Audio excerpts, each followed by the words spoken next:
of the heart of Jesus, Pardon our hearts. patience of the heart of Jesus, Weary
Magandang araw sa ating lahat at malugod ko kayong tinatanggap sa Season 3 ng Usapang Gay kung saan ating pag-uusapan ang mga espiritual na mga pananaw at mga kwentong kapupulutan natin ng aral. Simulan po natin ang ating programa sa isang panalangin. Sa ngalan ng Ama, ng Anak at ng Espiritu Santo. Amen. Panginoon, marami pong salamat sa lahat ng biyayang ipinagkakaloob ninyo sa amin. Maraming salamat po sa paglikha sa amin bilang inyong kawangis. Salamat sa pagbibigay ninyo sa amin ng talino at kalayaang pumili at gumawa ng mga mabubuti at kapaki-pakinabang na mga bagay. Kayo ang dakilang manlilikha at kami ay napili ninyong katuwang upang alagaan at pangasiwaan ang sannilikha. Basbasan ninyo po kami at naway gabayan ninyo upang magamit ng husto ang aming talino upang makatulong, mapagbuti at mapaunlad ang buhay at mga bagay na ipinagkaloob ninyo sa amin. Sa pamamagitan ng teknolohiya, naway mapasulong namin ang aming paglalakbay sa pananampalataya at pag-asa. Hinihiling namin ito sa ngalan ng inyong anak na si Jesus na aming Panginoon, ngayon at magpa sa walang hanggan. Amen. Sa ngalan ng Ama, ng Anak, at ng Espiritu Santo. Amen. Yan, Magandang araw po ulit. Magandang araw po ulit sa ating lahat. At kumusta naman kayo? Nandito ang ating matagal na hinihintay natin nakasama dito sa Usapang Gay, si Brother Dan. Kumusta? Hello po sa inyong lahat, mga kalakbay. Ano nangyari sa atin? Ba't ang tagal nating nawala? Well, matagal po tayong nawala sa ere sapagkat marami po tayong ginagawa, lalo na po sa aking trabaho bilang coordinator ng ALPA. Tsaka dahil na rin po ako din po ay nagla-licentiate program, so marami po talagang ginagawa. Pero sa awa po ng Diyos, nakabalik po tayo sa ating programa at miss na miss ko po yung ating po mga kalakbay na nakikinig po sa ating programa, lalo na po ngayong araw. Kasi na-miss mo, ang dami nung na-miss simula siguro noong simula nung namatay si Pope. Tapos nagkaroon tayo ng bagong papa, hindi ka na nagpakita. So magandang welcome again dito sa ating pagbabago, no? Ngayon sa ating Usapang Gay. Yan. Si Sister naman, kumusta na? At nasa library ba kayo, Sister? Magandang umaga po sa inyo lahat. Naririnig po ba niyo ako? Yes, malinaw. Yes, Sister, loud and clear. Loud and clear. Vacation mode kami. Community so wala kayo sa Manila? Kami nasa Zambales to be exact, together with our provincial, Sister Divina Aringo, and the rest of the sisters, especially yung mga juniors, katatapos lang ng kanilang graduation. So, medyo relax mode muna kami ngayon. Oo nga. Sister, nakita kita nung graduation, ha? Hello, Sister. Yes. Nakita kita nung graduation. Oh, yun. Kamusta pala yung graduation ng UST? Para nakita ko sa Facebook, ay inulan yung misa, no? Pero kahit umulan, patuloy pa rin. Backmass. Tuloy pa rin. Oo, yung backmass, yung baccalaureate mass, nagkaroon ng baccalaureate mass dito sa UST, pero kinulan, pero tuloy pa rin. Yun naman Tuloy ang, pa rin. yun naman ang kahulugan ng buhay, no? Kahit na marami tayong dinadana sa pagsubok, tuloy pa rin ang buhay. Huwag nating Si Father Coronel biglang Si Father nag-appear. Coronel, gusto yata soma. May gusto Father siya Coronel, siguro bumati. magandang sabihin sa atin kung anong nangyari doon sa backmass, sa baccalaureate mass natin. Maikli lang naman sasabihin ko doon eh. Yung backmass, ang nangyari, tayo ay we went back pero mas malakas. Wow. Yun, backmass. Backmass. Oo. Mas malakas. Oo. We are back, pero mas Mas malakas. Correct. We are back pero mas malakas.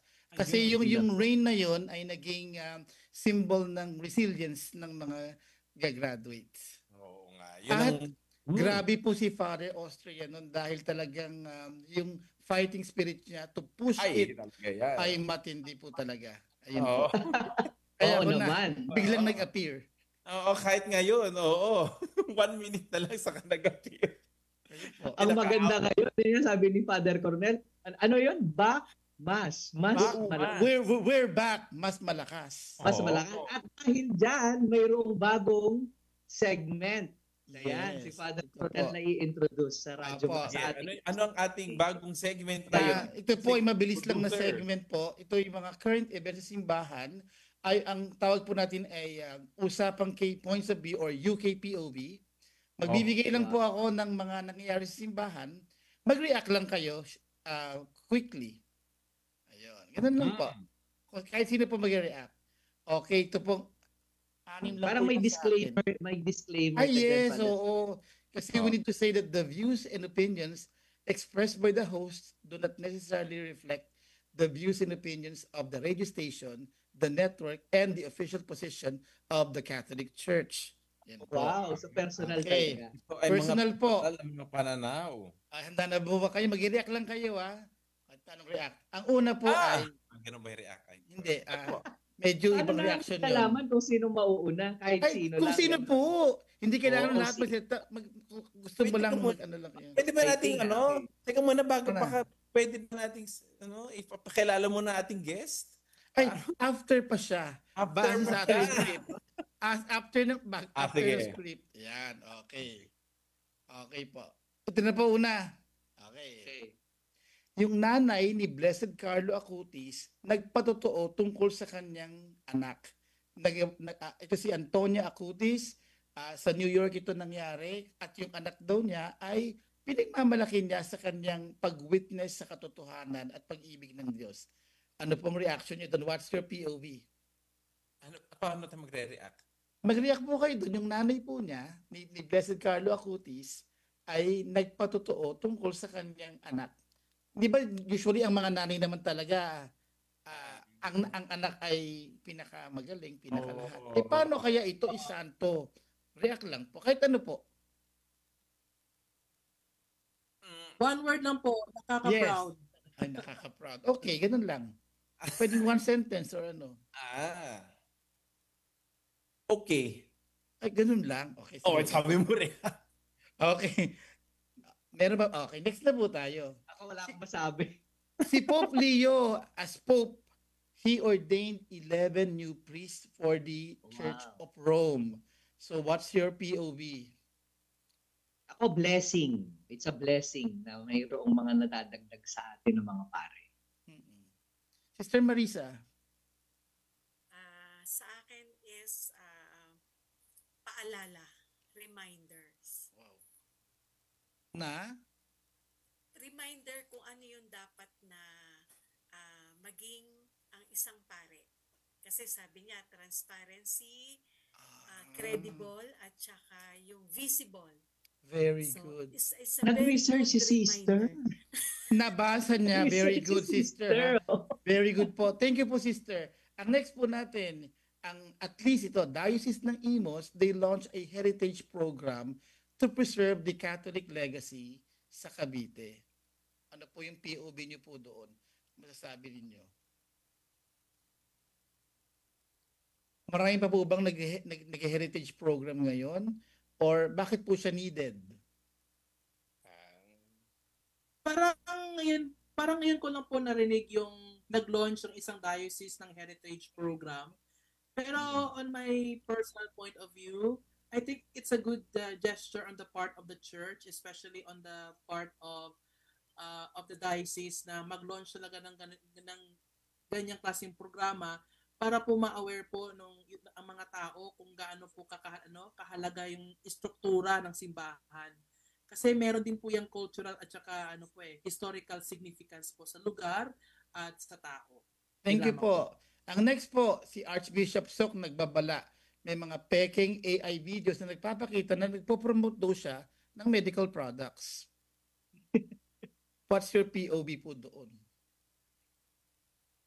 Parang may nakita nga ako, actually pati kay Cardinal Tagle, no? Parang mayroong ganyang mga nagpo-promote. So siguro magiging parte yan mamaya nung magiging usapan natin, no, ngayong gabi. Pero siguro paalala lang na wag agad maniniwala yung ating mga kababayan. Tignan nilang mabuti kung talagang siya yun o hindi. Thank you po. Next po, website po ng Vatican, may bagong bihis. Vatican refreshes po yung layout ng official website natin for the first time in nearly 30 years. So ano po ang inyong sasabi doon? It's about time. Okay. Next, okay, yun, okay. Next. Now, last na lang po. Video po ni Pope Leo. Ginamitan po ng AI para kumalat yung fake news. Is a 36-minute video. Nakala mong totoong-totoo, ginamitan ng AI, in-upload sa YouTube, pero hindi words yun ni Pope Leo, and it is against the President of Burkina Faso sa Africa. Nakakabahala. That it would be para nagiging mainstream siya. Magiging mainstream siya yung mga ganyang mga AI. And we need to be aware of. Ngayon po, maraming salamat at i-introduce niyo na po ni Father Talavera, Father Po, kung sino po, ano po yung topic natin ngayon at kung sino po ang ating distinguished guest. Okay, sige. So, ayan, I think dun sa mga UK point of view natin, no, ay kahit paano may hint na yung ating mga kalakbay, no, kung tungkol saan yung ating topic ngayong gabi, no. At tayo po ay mapalad na naimbita po natin siya rito upang magpaliwanag or kung meron tayong mga tanong, no, kasi lahat tayo, no, including myself, hindi ako masyadong familiar, no, dito sa artificial intelligence na yan o yung AI. So yung ating pong guest ngayong araw na ito ay ang Assistant to Director for Information Communications Technology ng University of Santo Tomas. Yan, si Dean Geraldine Padua. Yan, magandang araw po, Dean. Batiin po natin ang ating mga kalakbay. Magandang araw po, Father Paul, Father Lucy, Sister, Brother, and Father Dexter. Magandang umaga po, magandang araw sa ating mga kalakbay. Ayan, magandang araw din. Ano pong pinagkakabalahan po natin din? Kami po ngayon ay nasa retreat ng CICS Father sa St. Paul Renewal Center in Alfonso, Cavite. So, kumusta naman po dyan? Marami kayong ginagawa po ba sa retreat natin? O more reflective po kayo dyan ngayon? Reflective po sa aking pananaw sapagkat binalikan po namin nila Father Gaspar ng administrators ng officials ng ICS yung mga ginagawa po ng mga estudyante, ng mga guro para mag-express ng compassion sa ating mga mag-aaral. Especially ngayon po ay labasan ng mga grade. Yan. So very timely po na balikan po natin yung roots po talaga ng ating values bilang Thomasian educators. Ayan, pinag-uusapan natin ng grades. Siyempre, ang mga estudyante, familiar dito sa topic na ating pag-uusapan ngayon, ang artificial intelligence. Ayan. Dean, ano po ba yung ibig sabihin ng artificial intelligence? Tama po kayo. Very timely po ito. Salamat po sa opportunity para po makapagbigay ng kaunting kaalaman tungkol po sa topic na ito. Ang artificial intelligence po, o pwede po nating tawagin sa Tagalog na artificial na katalinuhan, ay isang larangan or sangay ng computer science na nakatuon sa paglikha ng mga machine or software na may kakayahang magsagawa ng mga gawain na karaniwang kailangan ng intelligence ng tao. So parang gumagawa po tayo ng mga software, application, o pwede rin pong machine like robots na kaya na pong mag-isip on their own na parang tao. Kasi po din, pag sinasabi natin artificial intelligence, hindi lang ito yung parang calculator, ano? Na para pag, Correct po. pag sinulat mo doon, madali lang yung math. O kaya sabihin mo doon sa, nagta-type ka ng, Word o sa Microsoft Word o sa Excel. Ano po ba yung pinagkaiba ng nadatnan na natin sa atin? Ano yung mga nadatnan na natin ng mga teknolohiya? Ano po yung artificial intelligence na sinasabi natin na mas mataas pa? Bakit ito tinatawag na? Kasi dati wala namang tinatawag na artificial intelligence pero ano yung nagbabansag sa kanya na artificial intelligence? Tama po, Father. It's more than a calculator at more than the makinilya no panahon po natin. So ito pong artificial intelligence ay may kakayahan po mga tuwiran at mag-isip because ito pong laman niya or mga pinoprogram ay ng mga programmers or mga developers ay nagbabase po sa kakayahan ng mag-analisa or mag-analyze ng mga situations at gumawa ng logical na decision. Ito pong artificial intelligence is also able to find solutions. Makahanap po siya ng mga solution sa mga iba't ibang uri ng problema. Imagine po natin iba't ibang disiplina, iba't ibang aspeto ng lipunan. Sa pamamagitan ng artificial intelligence, makakahanap po ng solusyon sa mga existing and current problems. Additionally, kaya rin po ng artificial intelligence na umunawa ng iba't ibang lengguwahe, makipag-usap sa atin bilang tao, samantalang tayo nakikipag-usap lang sa kanya na isang software or isang machine or robot. Kaya rin po niya mag-interpret. So yung mga impormasyon sa paligid na through the sensors, kunwari po sa laptop, yung nakikita niya using the camera, or yung nadidinig po through our mic and speakers, yun po yung input ng machine, kaya po niyang interpret yung nangyayari sa paligid niya. Dahil meron pong ginagamit na algorithm para po i-program yung machine or yung software na parang tao na po siya mag-isip. Din kasama po ba yung mga naririnig natin dati? Kasi parang kagaya ng gamit namin ni Father Paul dati, no? Yung mga Amazon, ganyan, yung mga Siri. Kasama na ba yung mga Siri, mga Alexa, si Alexa.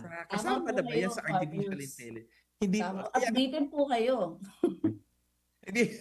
Yung pa lang po kasi yung nalalaman namin at natutuwa kami nung una namin narinig yan na pag tinatanong mo, how's the weather today? Or uulan ba bukas? Or is it going to rain? Kasi nung unang namin naranasan yung artificial intelligence, kung kasama man po yun, tutuwa kami kasi ang dami niyang nasasagot na hindi na namin kailangan buksan ang libro. Di ba? Opo. Sister, ganon din ba sa inyo? Yung unang rinig nyo, sister, na artificial intelligence, ano po yung unang pumasok sa isip ninyo? Yes, Father. Ano po yung unang pumasok sa isip ninyo? Ano yung nakikita nyo sa artificial intelligence? Nakakatuwa siya kasi kung minsan parang even for me talaga, Father, it was really amazing. Kasi I remember one sister was sharing with me, sabi niya, kahit na anong itanong mo, sasagutin niya. Meron pang voice na ginagamit niya. So nakikipag-usap siyang ganyan. So, and then she was sharing it to our community. Sabi na, ang galing nakaka-amaze talaga. Yan yung artificial. Ikaw, brother Den, ano yung pagkakaunawa mo doon pag sinabi natin artificial intelligence? Well, Father, as a student of Masters in Social and Pastoral Communication, napag-usapan din namin sa aming mga sessions, sa aming mga classes yung tungkol sa AI, no? or in long form, it is called as artificial intelligence. Well, in my brief answer, AI or artificial intelligence is a system or a software that it is with parang siya parang quick siyang mag-response sa mga tugon o sa mga request ng tao, no? For example, in the case paggamit ng tinatawag ngayon, no, na ChatGPT, well, if you're going to ask a question, it answers promptly agad, no? Mean to say, it answers quickly according sa kung ano yung tinatanong mo. Unlike kasi sa paggamit kasi ng, for example, ng mga search engines like Google, Yahoo, so you need to search pa. You need to look for resources, you need to look for websites, no, in order to get your information. But when it comes to AI, it's very quick. It's a second agad, no, na makuha agad yung information mo. And other things pa na once that you request, AI will respond quickly. Ikaw naman, Father Paul, ano naman yung artificial intelligence sa'yo nung narinig mo yun or na-experience mo yung artificial intelligence? Well, no, yung unang naiisip ko dyan, yung mga sci-fi movies natin, di ba? Star Wars? Oo, yung mga sci-fi na may mga robot na, alam mo na yung isang pelikula na yun, di ba? Yung parang tao na talaga. No? So parang yun yung una kong naisip nung narinig ko yan. By the way, kanina nung binanggit ko si Alexa, biglang may narinig ako sa background, nakala ko sino. Si Alexa pala nagsasalita. So minsan, ano siya, di ba? Parang nakakatulong sa atin, pero at the same time, kung minsan yun nga parang nakaka-bother din. Si Alexa. No? At challenging. Si Alexa. Kasi pag sinabi mo, Alexa, di ba, magsasalita siya bigla. So, akala ko kanina may kasama ako sa kwarto. Ayan. So, yun yung very limited lang, no, yung ano ko sa AI. Oo, kasi din, pag sinabi nating artificial intelligence kasi sa amin, parang kung ano yung, actually, nagagandahan kami doon sa pag sinabing artificial intelligence, nasasagot yung mga ordinaryong tanong namin at very precise, no? Very precise.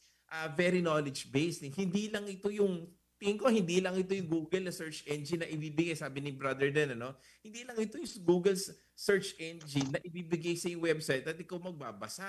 Parang mas, it's a whole new dimension that we are talking about, no? Pag sinabi natin artificial intelligence ngayon, iba na yung ginagawa niya, hindi lang yung mga simpleng mga tanong ang pinag-uusapan natin dito. Siguro it was even boosted by the pandemic because people are now searching the internet in a very fast way. Tama ba, Dean? Ano pa ba yung mga ginagawa ng artificial intelligence bukod sa pagtatanong namin?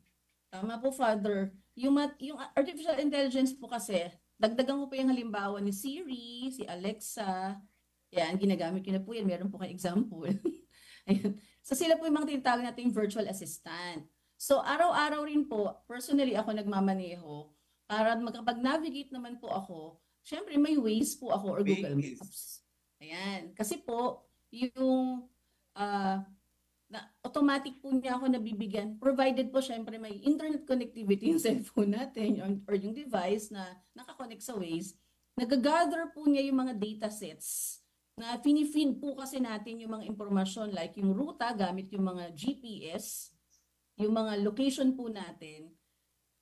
Nakikita po yun at nafe-feed po natin yun sa ating machine or AI. Ang tawag po dun ay datasets. Dahil mabilis po yung algorithm niya, and remember, we're speaking about computers, in nanoseconds po, kaya po niyang isipin yung iba't ibang klase ng ruta para makarating ako sa gusto kong destination. So, ganun po siya kabilis mag-isip, which nakakatulong po talaga sa atin sa pang-araw-araw na pagmamaneho. So, sa isang aspeto pa lang po yun. Eh, napakarami po. Meron pa pong aspeto where meron na pong mga sasakyan ngayon, kagaya ng Tesla, na nakakapag-drive on their own.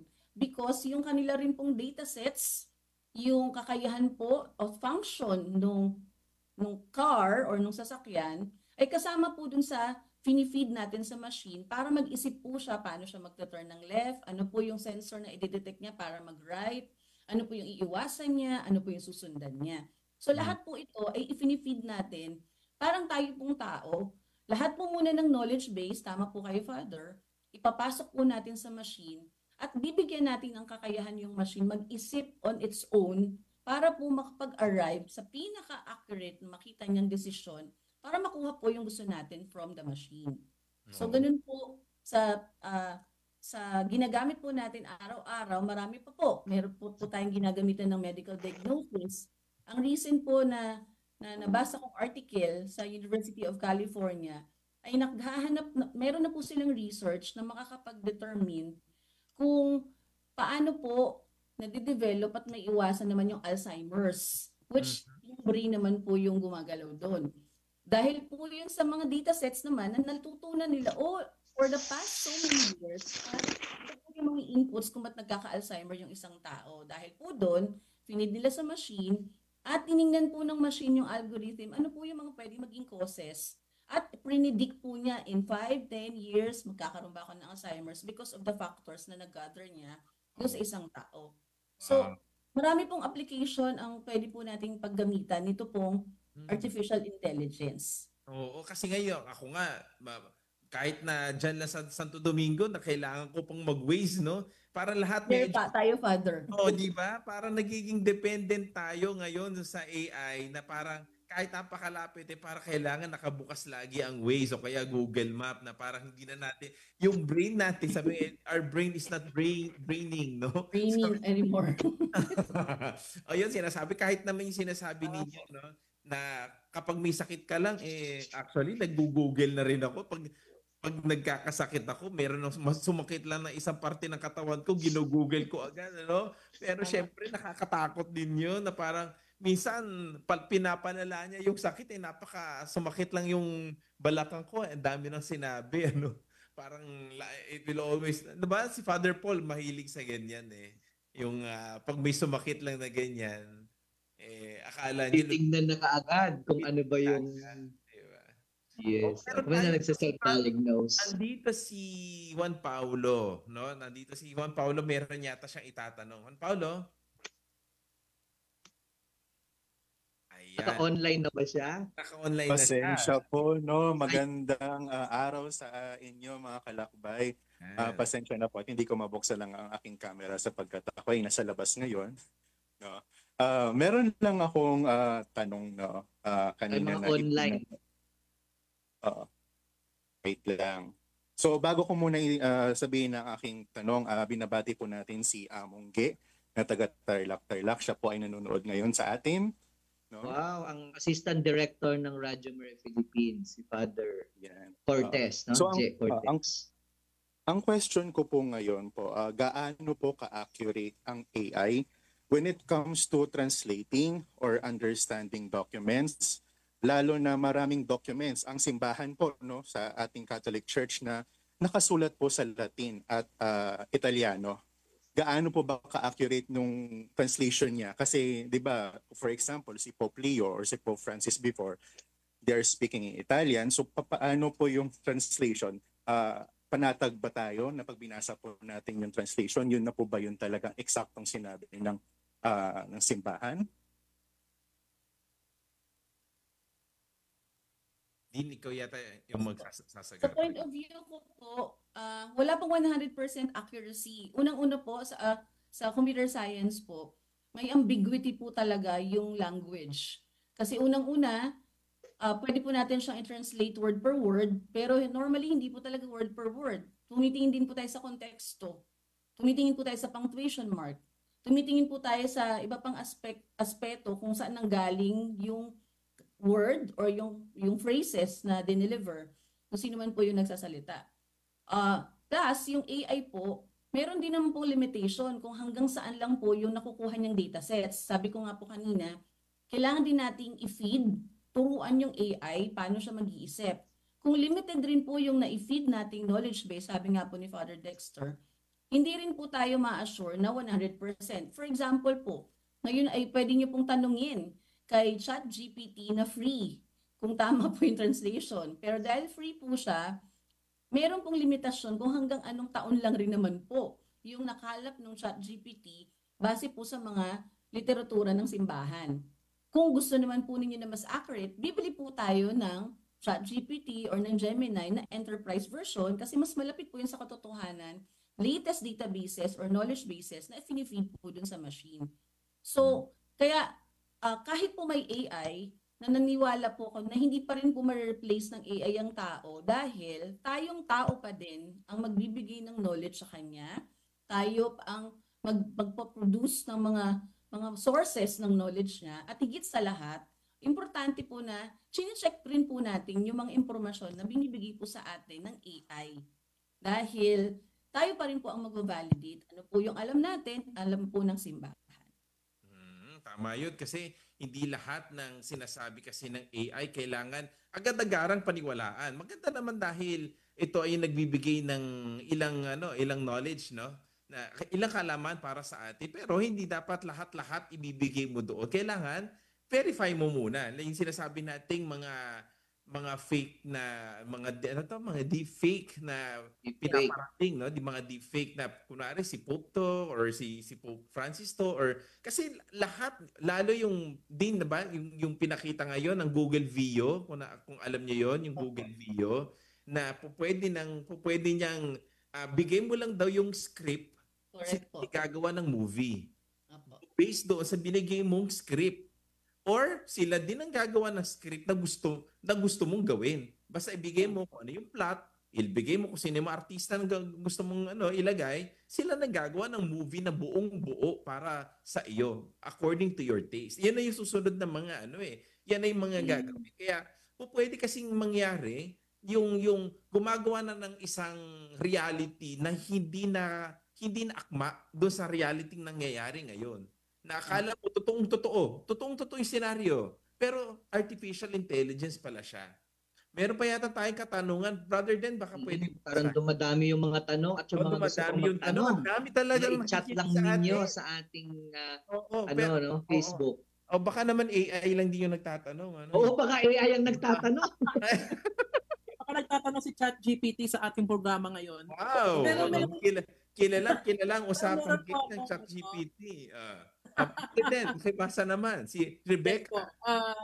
Meron po akong personal na tanong po kay Gerald. Personal na tanong na. Kasi nag-aaral din po ako po ng social pastoral communication. At syempre po hindi po kasi may iwasan sa aming talakayan yung tungkol sa paggamit ng AI.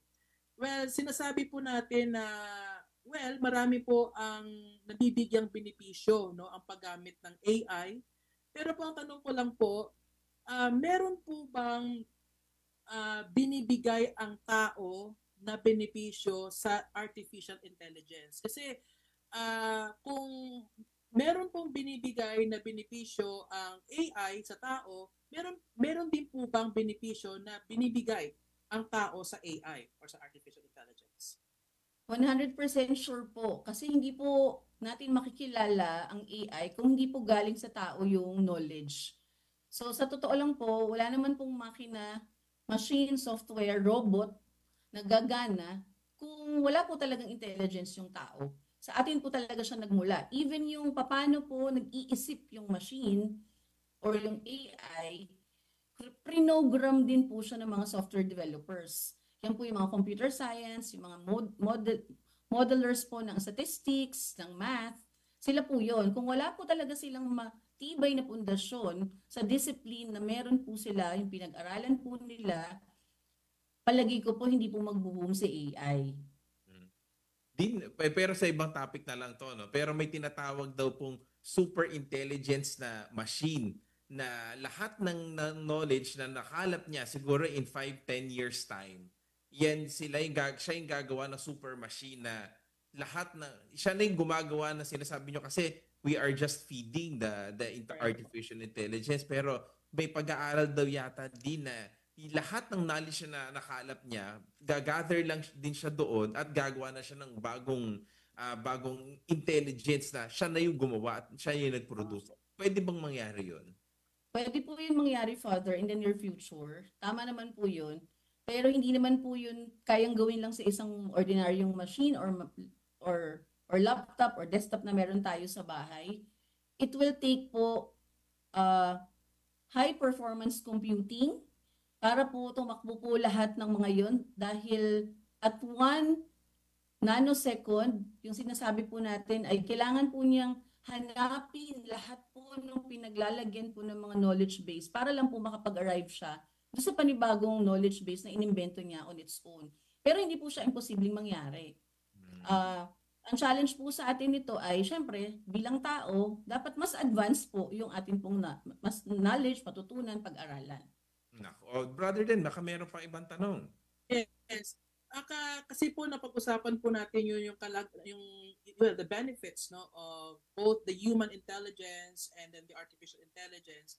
Pero po bakit po nauuwi po sa yung abuse, no?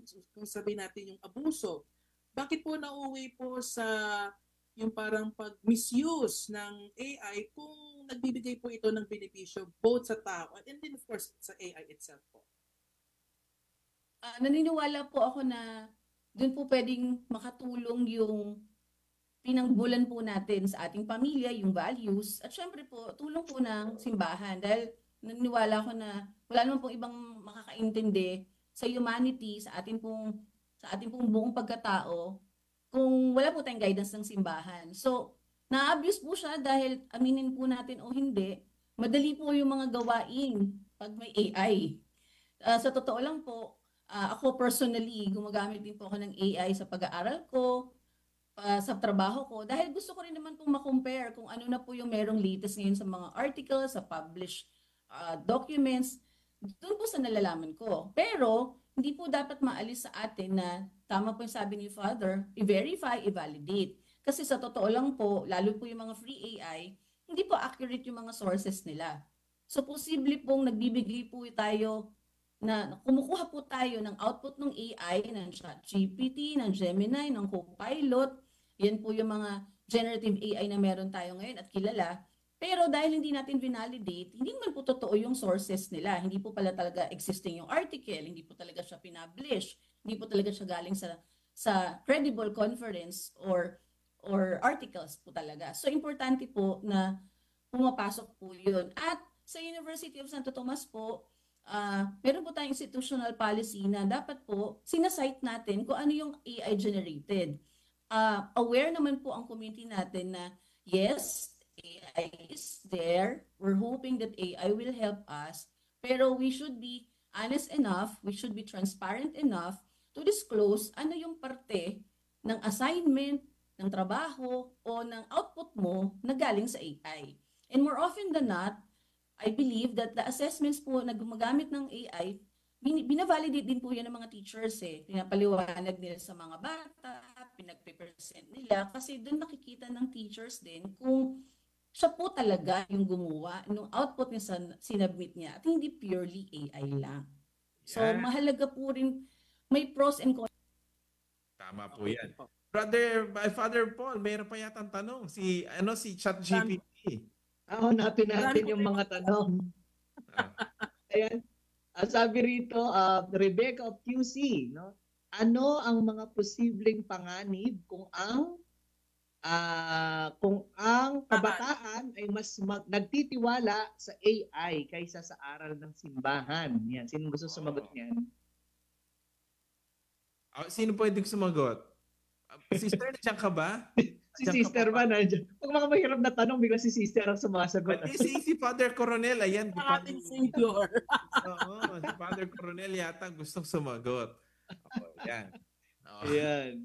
Posibleng panganib daw. Sige. Kung mas paniwalaan. Ako na lang. Dahil wala si Father Chubby, ako naman.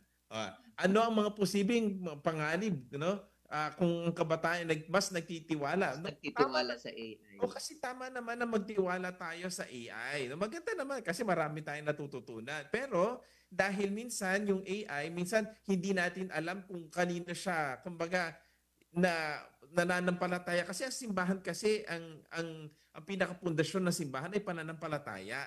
Kasi hindi siya pwede sabihin lang kung ano yung nabasa natin sa libro, nabasa natin sa Biblia, o nabasa natin kung saang aklat man yan, hindi na nakikita hindi nakikita ng AI ang pananampalataya. Kasi, di ba, ang pananampalataya, yung faith is beyond knowledge. Yun ang hindi niya nakikita. Kahit sabihin mo, yung transubstantiation, pwede niyang explain yon kung ano yon, pero yung pananampalataya mo sa Diyos, hindi ma-explain yon, hindi niya maaarok kumbaga, hindi niya matatouch yung sinasabi nating pananampalataya, kahit yung pananampalataya ni Thomas the Doubter, di ba? Yung nagduda siya, hangga't mahawakan ko ang tagiliran at mga kamay ng ating Panginoon, doon lang ako maniniwala, ano?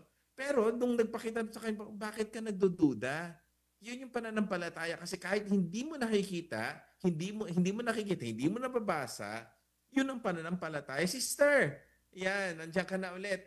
May katanungan. Another question siguro kay Question, Si Ferdy of San Fernando, Pampanga. Sabi, sa darating na panahon, sa tingin nyo ba ay pwedeng maging katikista ang AI? Ay, naku, Pwede daw maganda maging yan. katikista ang AI.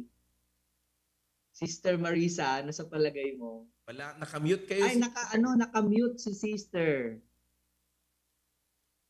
Ayan. Dapat sa Zoom meron na rin ganyan, no? Please unmute. You are mute. Mute. Ganyan. Minsan Order mo na lang. Wala pa rin. Wala pa rin. Oo, yan. Yan ang ng technology, no? Kung minsan talaga. Sa Zoom. Ayan. Pasensya. Wala. Okay, ang tanong po kasi sa darating na panahon, sa tingin mo ba ay pwedeng maging katikista ang AI? Siguro una, i-define muna natin, ano ba yung katikista?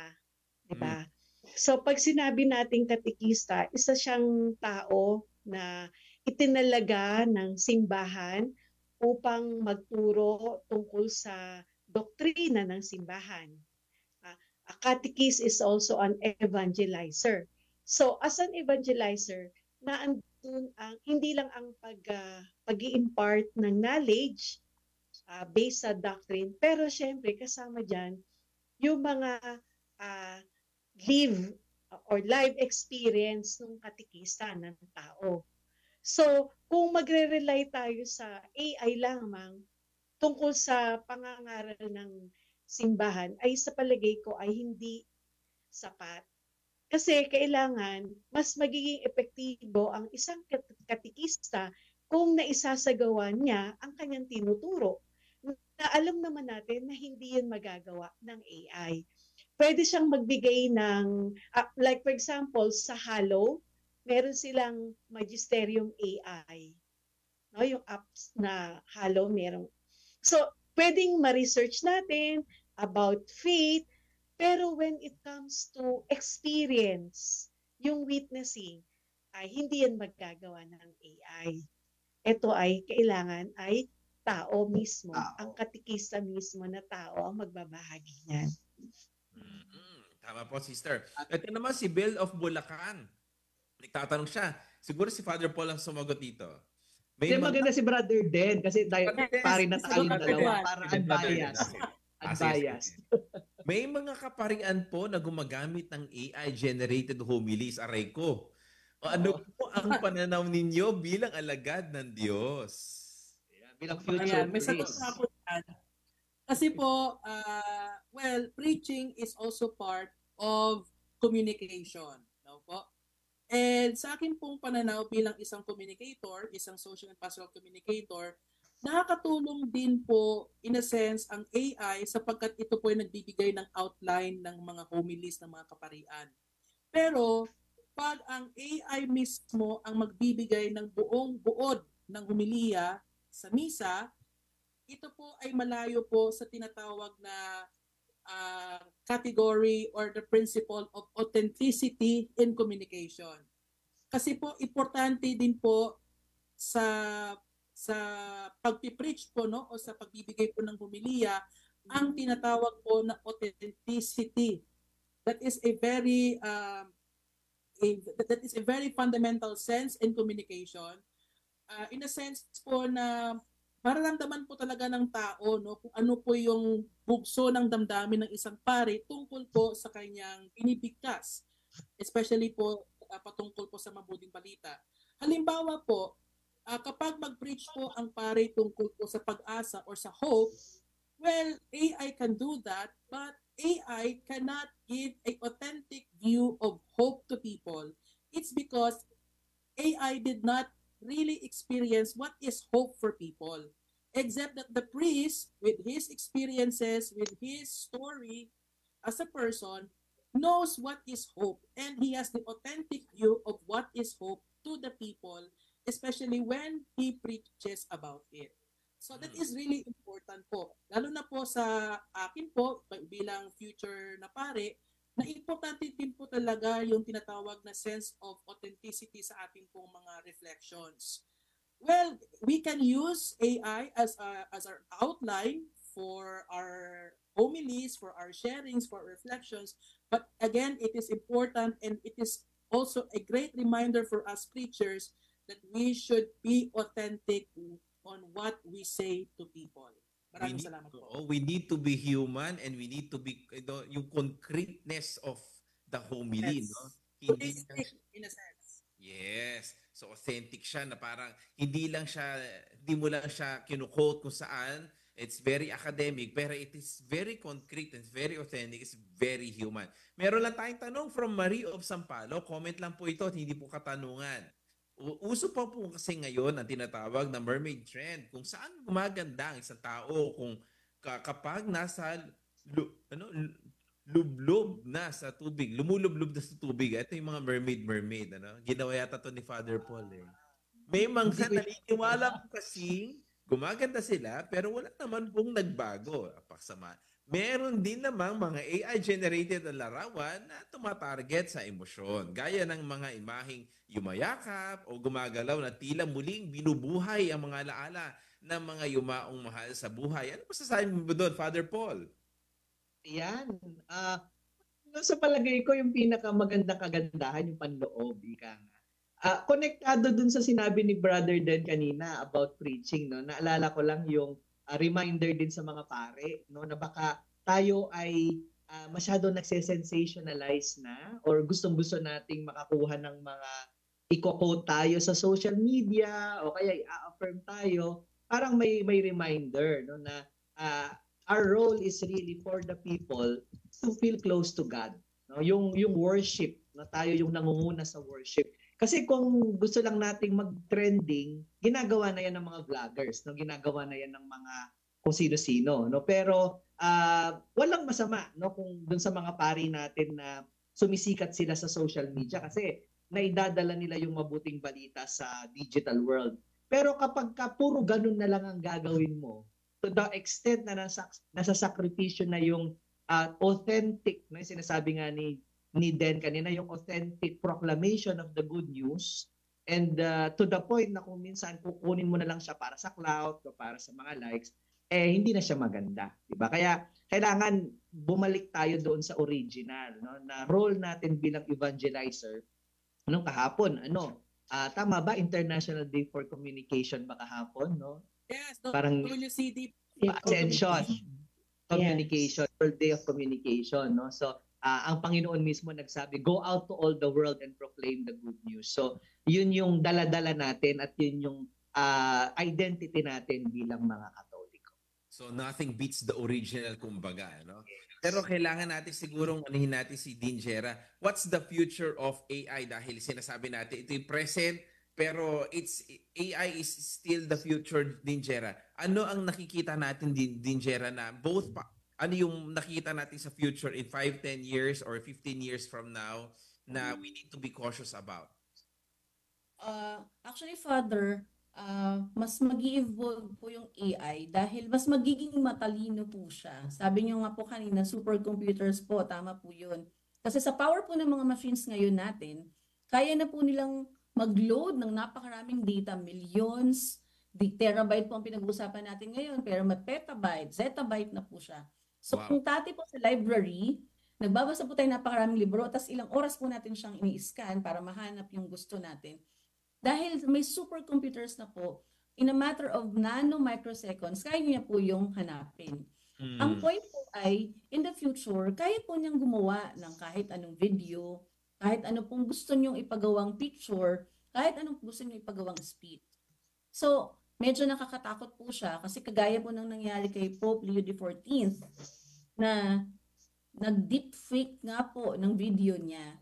sa pamamagitan ng paggamit ng mga previous po na videos ni Pope Leo, naaral po ng AI kung ano po yung itsura niya, yung manner po ng pagbukas ng bibig niya, naaral po yun, na feed po, nalapatan po ng audio na parang totoong-totoo. Pero kung magiging mas masuri po kayo, medyo mechanical po yung paggalaw ng bibig niya, hindi po ba? So, mag-improve po yun. So, in the near future, mas hindi mo na po makikita yung difference ng totoo at saka peke. So, talaga pong malaki po yung evolution ngayon. Naharap po tayo sa exciting part, tama po yun, pero challenging part din po ng AI or artificial intelligence. Mas magiging malakas po yung mga machine, mas magiging malakas po yung mga powerful tools at yung mga data na kaya nating i-process. In fact, sinasabi nga po na even sa warfares, kaya na rin pong gamitin ng AI dahil targeted na po siya kahit very minute location mo, yung latitude and longitude, para po, for example, wag naman pong mangyari, bombahin ng isang lugar, sasaktuhin na po niya, very accurate na po yung mathematical computation and modeling for that. And because napakarami na pong data sa internet, napag-aaralan na rin po tayo ng AI. Lahat po ng options natin sa Shopee, po nagre-recommend na siya kasi bumili ako dati ng libro. Susunod na yon, ang recommendation niya, yung same author ng libro. So, naaaral na rin po ni AI yun. So, ang challenge po sa atin in the future, unang-una, mas maging aware po tayo kung ano po yung totoo. Mas maging mapanuri tayo, ano yung misinformation at disinformation. Huwag po tayo maniniwala sa mga nakikita natin sa social media. Kahit YouTube man yan, kahit TikTok man yan, kahit Facebook or Meta yan. Ang importante, maging masuri tayo. Tingnan kung saan po galing yung video. Sabi nga po, nung announcement ng Vatican website po na hindi po totoo yung deep fake video ni Pope kasi lahat po ng official ay nasa Vatican website. So, in fact, kung inaral lang po ng mga tao to, hindi po siguro nag-million views yun, hindi na nila pinamigay at pinamudmod. Pero importante po talaga, naturuan po natin yung community, kahit mabata pa po sila, kahit hanggang tumanda, kahit saan pong aspeto or line or ng line of society po, dapat turuan natin sila maging mapanuri. Dahil AI is here to stay. Okay, thank you po. The AR is here to stay and we just need to be cautious about it. Darating na po tayo, nasa huling bahagi na po tayo ng ating programa. Napakabilis, no? Kahit pwede ba na oras? Pwedeng AI na lang natin to para mabilis din tayo, no? Pero darating tayo sa, ano yung segment natin? K segment. Ang ating last word. Din, baka meron kang K na pwede nang naiisip mo na pwedeng ibahagi sa ating mga kalakbay. Pwede pong dalawa. Pwede po. Karunungan at katotohanan. Yan. Dahil po, tinuturuan tayo mas maging advanced. Marami po tayong karunungan na makukuha because of AI. Importante po na malaman din natin at tukuyin ano po ang katotohanan. Thank you po. Thank you. Pasalamatan natin din, no, for being our guest for today. Salamat po. Thank you very much for being. Salamat po. It's a pleasure po. Si Brother Dan muna tayo. Brother Dan, meron ka? Okay. Yes po, Father. Yung aking pong K for tonight ay K for Kamalayan. Di ba? Ang lalim. Sige, kasi po, Kamalayan. Usapan po natin yung benefits and then the advantage, the disadvantages of the use of artificial intelligence. Kaya po, importante din po nating malaman yung responsableng paggamit ng artificial intelligence sa panahon po ngayon. And as I talk about Kamalayan, ito po yung aking take out, no? So in the age of artificial intelligence, we must approach the use of social media with both informed caution and a willingness to explore, and by understanding the ethical implications and seeking solutions that puts users' well-being first, so that all of us will be responsible in using artificial intelligence. Marami pong salamat. Maraming salamat, Brother Dan. Sister Marisa, kayo naman po. Sa akin naman, ang aking K ay kakaiba. Kakaiba, in English, it means uniqueness. So I think it is time to, even in the midst of this modern technology, yan, no, kung minsan nakakalimutan natin yung appreciation of the human person, that we are created in the image and likeness of God. And because of that, no, we are created in the image and likeness of God. It makes us unique. And the faculty that we receive is intelligence. So nothing beats human intelligence because we are unique. Very unique. We are unique in the eye. Thank you. Yan, nawala si Father Dexter. Ayan. Ayan. Oh, Father Paul, ikaw na. Ayan, okay. So bago ko ibigay yung aking keyword, no? Again, we thank Dean Jera. Tsaka si Father J pala kanina, si Gerald Cortez, Father J ay magiging director na ng Radio Maria Philippines by June 15. No? Ngayon siya ay assistant. Sa by June 15, he's the director. So congratulations, Father Congratulations po. Cortez. Ang aking keyword ay kapanatagan, or peace of mind, no, sa gitna ng AI risks. No? Kasi nga, syempre, kanina lang, no, nung nagdi-discuss si Dean, parang ang daming pumapasok sa isip natin. No, ako naaalala ko yung mga napanood kong movie dati, yung Resident Evil, di ba, na kung saan yung robot na mismo yung nakokontrol doon sa ibang robot. So, I think, in the midst of this, dapat manatili yung kapanatagan natin na yes, no, may mga risk, may mga threat, pero tandaan natin, tao pa din yung nagko-control. At syempre, ultimately, ang Panginoon. So, patuloy lang tayong magdasal na sana magamit ito sa kabutihan at hindi sa kasamaan. Oo, ako naman. Siguro dalawa din. Kasi ang artificial intelligence, no, sabi nga ni Dean Jera kanina, binibigay lang natin kung ano yung feed natin. Pero, kailangan nating makita pa rin ang katotohanan. Unang-una dyan, no? Ang katotohanan, ano ba talaga ang katotohanan? Sabi nga, in the age of disinformation, misinformation, fake news, kailangan nating makita ang katotohanan, no? Pero paano natin makikita ang katotohanan? Hindi lang doon sa ating naiisip o na ating mga binabasa kasi madali yan, pwede mong i-google. Pero ang hindi kayang i-google ay letter K din, konsensya, no? Yung konsensya, tinig ng Diyos, nakapasok na pasok ba? Tinig ng Diyos na hindi kayang gayahin ng AI, no? Dahil ito yung boses ng Diyos, ito yung tinig ng Diyos na hindi kayang gawin ng AI, no? Pag sinabi natin kasi maraming mga fake news, pwede kasing kumalat na ito'y maganda, no? Sabihin natin kahit na ito'y nakakasama sa tao, no? Yung sabihin natin abortion, no, ganyan, pwedeng sabihin ng AI na napakaganda yan, no? Pero yung konsensya mo, no, bilang tao, bilang isang Kristiyano, bilang anak ng Diyos, hindi kayang gawin ng AI yan. Ito ay tinig na nagmumula sa Diyos at ito ay tinig na dapat nating marinig sa ating mga puso't isipan. Again, maraming salamat po sa lahat ng mga kalakbay natin. Maraming salamat po, Dean Jera. Maraming salamat, Brother Den, Sister Marisa, Father Louie, and Juan Paulo. At maraming salamat at makikita-kita tayo muli sa susunod na edisyon ng Usapang Yay!